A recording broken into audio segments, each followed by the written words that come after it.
Easter is a time when many typically get dressed in their Sunday best to pack the pews, but due to COVID-19, worshipers have had to find new ways to express their faith.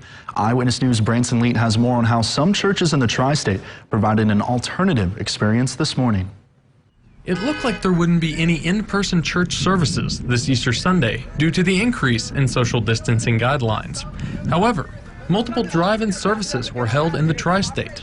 Bethel Church and others hosted a service in the Eastland Mall parking lot, while Rhythm Church also held a service in the parking lot of Showplace Cinemas in Newburgh.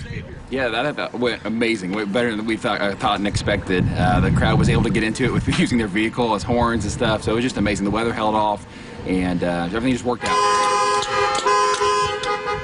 It was pretty amazing. I mean, they were honking their horns before service just to tell us that the sound was working, but once it was in the middle of worship, it was like the Holy Spirit truly took over, and like we said earlier, the fact that God can take something that's normally a sign of anger and turn it into something that's worshipful is just amazing. Those in Newburgh sat inside their vehicles as they listened over the radio to the musical performances and sermon.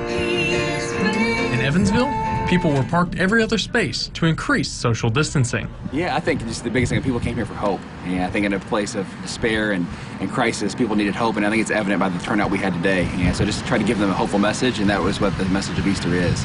While it may not be ordinary, Lauren Cobb is hopeful that these types of services could become a regular event. I think it would be cool to do this every Sunday. Even though we're not allowed to get out, I think this is a way that gives people more hope.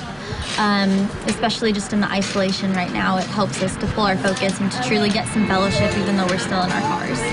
Church officials will continue to look into the possibility of hosting more drive-in events in the future. Branson Leet, Eyewitness News.